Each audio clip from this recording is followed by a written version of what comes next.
Welcome to Business Resilience Decoded. I am your host, Vanessa Matthews, the founder and chief resilience officer of Asfalis Advisors.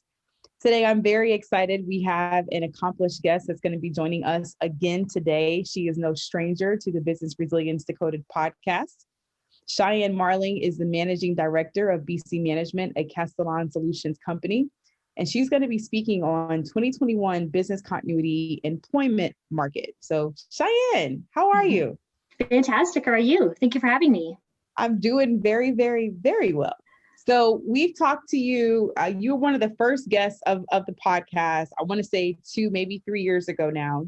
And then we had a call with you and Brian Zawada when we talked about the first merger with Evolution. And then we had a third podcast with you and Alicia talking about your business, BC Management, 20 years in the making and all the growth and transformation that you guys have experienced. And then now today, we're coming on the back end of COVID and looking at the job market. So first, I want to say welcome back and see if there's anything that you want to share with our audience since that timeline of events that has occurred. Oh my gosh, it's just been an amazing journey and ride. But an interesting last year, but going through COVID and having to go through another acquisition. So now we're part of, as you mentioned, Castellan Solutions. So a much larger organization coming together, Clearview, Evolution, Assurance, and BC Management. So it's been a great ride. Haven't met anyone in person yet from the new company, so anxious to do that soon. But otherwise, we've been staying strong and busy. Awesome. Well, I'm excited to get into our conversation today. So can you tell me what has changed or perhaps what hasn't changed within the business continuity management employment market? So it's been an interesting last year, right? I mean, we've been focused in this niche industry from an employment standpoint, staffing perspective for over 20 years. So we've been through a lot of ups and downs, and we've seen a lot of events and how those events have impacted the employment market. This year has been definitely the most interesting for everyone, right? A lot of things thrown at you that you didn't expect. But within BC Management, I'm involved in tracking all the jobs out there. So who's posting what jobs, who's looking to hire. I reach out to them, offer our assistance. So I track each job posting by the level of opportunity and how many jobs are open per week as far as new job opportunities. And we scope jobs across the US, as well as Canada, Mexico, Singapore, Japan, India, the UK, Australia, and Ireland. The job market has exploded. I have never seen anything like this. So in March, all of our jobs were canceled because of COVID. Everyone was scrambling. But right there, shortly thereafter in April, the market just started to surge. So typically we noticed about maybe 20, 25 jobs, new job postings per week. And according to our numbers, internationally, 39 jobs posted on average before COVID, but then once COVID hit, it spiked up to 47 on average since last March. And there have been several weeks since then, where it was 50 new jobs per week. And in fact, 3 weeks had 75 new jobs posted. I have never seen this in the last 20 years of recruiting in this industry. And initially when COVID hit, right in the summer timeframe, there were more senior level positions posted. So that was indicative that either those companies did not have a program in place or they were very immature programs. Since then, we're seeing the balance out between mid-management, junior, and probably then followed by the senior leadership positions. But again, never seen a market surge like this ever in the last 20 years. Wow. So when you say you've seen 75 jobs, was that in the international market and the US market or just all? A combination. So typically we see about 20 to 25 before COVID in the US, and it's been right around 30, 35 in the US. And then that extra space is, getting to the 50, the high 40s, but internationally 75 new jobs. So those are not jobs reposted. Those are new jobs that were posted within a given week. Awesome. And are you noticing any trends in terms of the industry? Definitely. So technology and healthcare and government are the ones that are hiring more than typical. We always see, large numbers from the financial market because those, obviously, they are so heavily regulated. But really the surge, if you look back over the other years previously, certainly healthcare, technology, and government has seen the greatest surge. And why? So what's the driver behind technology, healthcare, and government? Well, so we've ran a couple other reports in regards to how COVID has impacted those industry sectors. So obviously healthcare was very busy during COVID response. Government also found that their programs were a little bit more immature than some of the other industry sectors. So I think they're trying to make up that gap. And then technology was obviously very put under, I mean, they had a lot of implications initially when COVID hit because everyone trying to work from a home environment, that caused a lot of situations within the industry sector as a whole. And then obviously financial, they're so heavily regulated. So they had to keep up with their reoccurring activities while addressing the gaps, as well as responding to COVID throughout the year too. Generally speaking, the news is reporting that employers are having some challenges finding qualified talent. So question for you, are we experiencing the same thing in the business continuity management profession? Definitely. As I've been reaching out to my companies and letting them know we're here to help if they need help filling the positions. I mean, obviously most companies are trying to fill the positions without using a third party. It helps with their bottom line, right? But what I'm hearing from my companies, especially in the last month or so, is that they're not getting any response to the job postings. So no applications. And if they're getting applications, they're not really involved in the industry. Some of them can't even spell continuity when they apply to the job. Then you also have those that are too overexperienced, right? So they're looking for that nice balanced candidate. The other struggle is that when they do have someone that applies to the job, just getting them to be responsive to set up an interview. We've had companies tell us that individuals are not even showing up for interviews. So what you're hearing in the news is certainly what we're seeing within the business continuity market space as well. I've been recruiting in this market even before the .com time. So I can kind of compare it back to then, where once a company finds an individual that they want to hire, they move very, very quickly. And back then you would hear of candidates getting offers before they even left the parking lot. The same thing's happening again. So once they find someone that shows up for the interview that's qualified, that's a match with what they're looking for, they move quickly in getting that person onboarded. What's the driver for why people are not applying for roles for crisis management or business continuities? If you turn on the news, and there's obviously a need and a demand, right? Because everything that's wrong just keeps happening. So what do you think is driving that? First and foremost, they're not getting applications that they're used to. They're not responding because they don't want to leave their employer in a bad situation. If they have left, they've already left. If they want to make a change, they already made the change. And they made that change right around the summer timeframe until the fall before the holidays, because either they were overworked, they didn't feel valued within their organization during COVID. So those individuals left. Those who are remaining who did not make a job change, they don't want to leave their employer in a bad situation. And it's harder to attract those individuals. When you do find someone that does apply to a job, in many cases, they want to continue. They're applying because they want to work from home. So they know that pretty soon they're going to have to return to the office, but they want to have an opportunity where they can work from home. And in many cases, most of the companies that we're seeing that are looking to hire, granted, everyone's been working from home for the last year, 16 months, what have you, but they really want someone to come into the office or have a flexible environment where they're still working primarily from the office, but maybe a day or two from home. So they have that ability to quickly maneuver and pivot back to work from home if needed. But generally speaking, most companies want the individuals to come into the office. Do you have any data points about the generations? When you share that some people don't want to leave their employers, the first question that came off to me was, well, what generation are those people? Because it can't be a millennial or a Gen Z, because just the way that our brains, function, that loyalty piece, I don't think is all the way there for us. So do you have any insight in terms of the types of generations that we're talking about here? Great question. So I haven't been tracking that, and I probably should start tracking that. That's a very good question to ask. But generally speaking, within our industry, most individuals are more experienced, right? So getting people that are new to the industry, that pool of candidates is much, much, much smaller. So making sure that you're comparing apples to apples is a little bit of a challenge within our profession to begin with. If I were to guess and estimate, I would say that it's harder to attract some of the newbies to the profession because, again, they're the ones that if they want to make a job change, they did it sooner rather than later.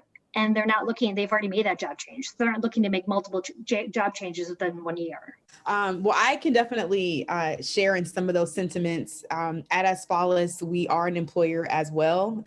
We posted roles, and people have never been to the asfalisadvisors.com website. They wouldn't be able to tell you what our core values are or what the company's name actually means. So when I'm interviewing people, our first screen is all about a culture fit and have they read the website?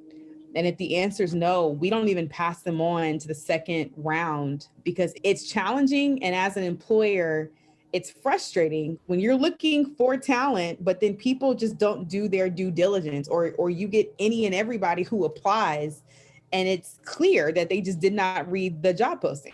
Yeah, the lack of interest. Right. Mm-hmm. Yeah. So I can definitely empathize with some of your customers and what the frustrations are. We've had a couple of clients this year who we've helped them to really think about what's your business continuity program and how are you going to structure it. And they too are looking for candidates. And another thing that we've seen that has come up is, do I have to relocate? And so that's now an interesting question because it's, well, we're headquartered in Charlotte for my company, but do I really want to build a network of candidates who are not where we're headquartered at? Because at some point in time, we're going to want that talent here locally, right? So how are you guys discussing the need to be in person or to be virtual? And how are you seeing that come up in conversations? Well, it's definitely coming up. So again, with our clients, they want someone to be on site or at least have the ability to come into the office more than to be from home. And I think that collaboration in person is now people are really starting to understand how valued that is. I mean, I'm used to working from home. I've been working from home since 2009. But wow, I miss going to conferences. I miss seeing people face to face. I haven't seen anyone from my company yet. And it's just very awkward because you're trying to exchange ideas. And even though we've been more comfortable with the Zoom and the video conferencing, it's still not how we're wired as humans, right? We want to see people face to face. And when you're looking at yourself and trying to talk to everyone with virtually, you're also looking at yourself thinking, oh my gosh, it's hard to focus on a conversation when you're also looking at yourself in a video screen. So having that one-on-one collaboration, but think about a business continuity. Your job is to understand how to interact across the entire organization. So now you're trying to do that with people that you've never met. It's a challenge. So having that one-on-one, face-to-face team and collaboration, I miss it. I really, truly miss it. I could see that. To your point, have the competencies in demand by employers changed over the past year to 2 years? Definitely. So obviously there's some very common core competencies that come within business continuity planning, being able to interact across the organization, customer interaction, understanding how to ask the right probing questions to learn about the organization and the culture. But more than ever before, companies want that situational awareness, being able to pivot quickly with change. Because when you're responding to an event, not every event is the same. And we've definitely learned after the last year that you have to switch quickly and be able to understand the situation and what's going to work best within the situation. So those soft skills are coming out to play more and more. And those are the things that companies most struggle in interviewing for. As well, candidates have a hard time communicating or showcasing their soft skills. So the situational awareness, the emotional intelligence, being able to be an agent of change, and also being really passionate about what you do. Because if you're not excited about it, then you're not going to get anyone else across the organization to be excited about it either. So those soft skills are coming into play. And I'm hearing from my hiring managers, they want someone who can really drive the program, understand the culture, and develop a program that's going to work for their culture. And that they know when something happens, they can count on that individual to quickly react and pivot and be able to approach the event based on how things are changing at the moment. If that's what the employers are looking for and that hasn't changed, what recommendations do you have for candidates to be aware of when they're looking for a new job or a new role? To really think about, first and foremost, what you want out of your career, what you want in the short term, what you want in the long run, and really stay focused on that. Don't just send your resume out to send your resume out. Really stay focused on what's going to work best for you and asking those key questions right away in the interview process, because a lot of companies, they want you to be on site. And if you're not open to relocating, be completely 100% transparent and don't go down the road thinking that things are going to change. Because if they're asking in the beginning, it's not going to change at the end of the process. So understanding what works best for you, understanding what are your core values that you want within an organization, and what's going to work best with your home life work balance. Yeah, we typically ask, what's the 5 to 10 year plan for you personally? And then how do you currently live out one of our core values? And we listen for the verb tense for how they describe it. because that really tells you if you're actively living it or if you're kind of just sharing with me a story because it's great for me to hear. Yeah, those are great questions too. It definitely gives you some good eye-opening to how the person's wired, right? Absolutely. Absolutely.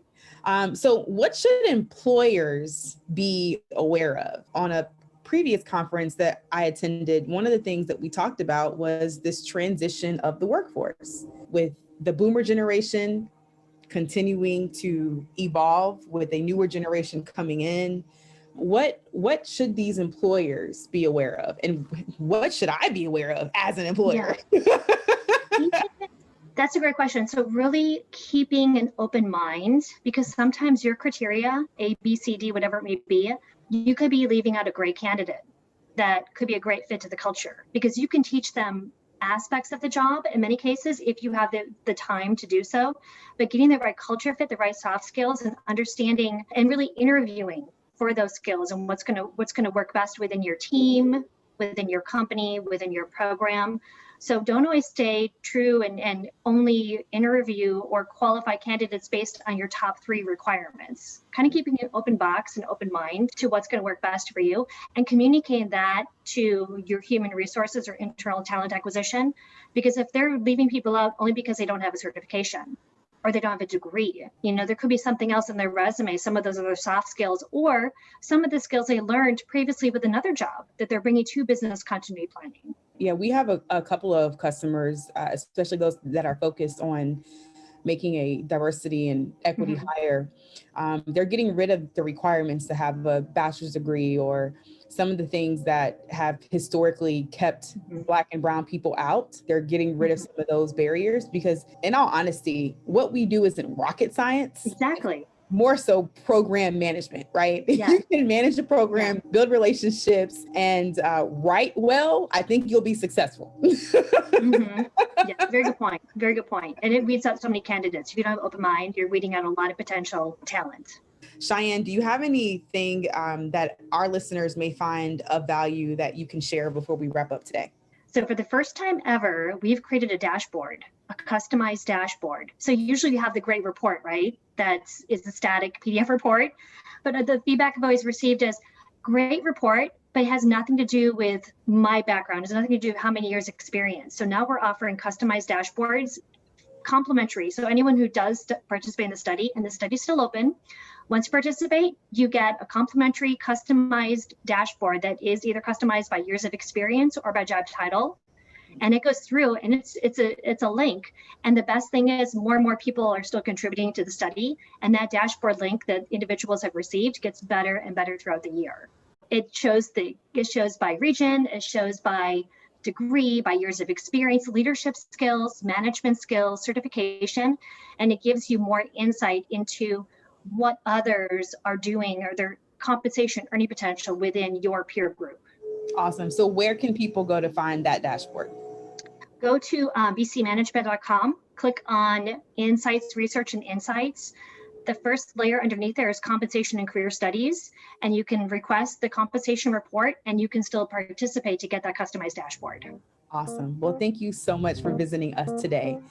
Thanks for tuning in to Business Resilience Decoded with the Disaster Recovery Journal and Asfalis Advisors. Subscribe, share, download, and look out for future episodes.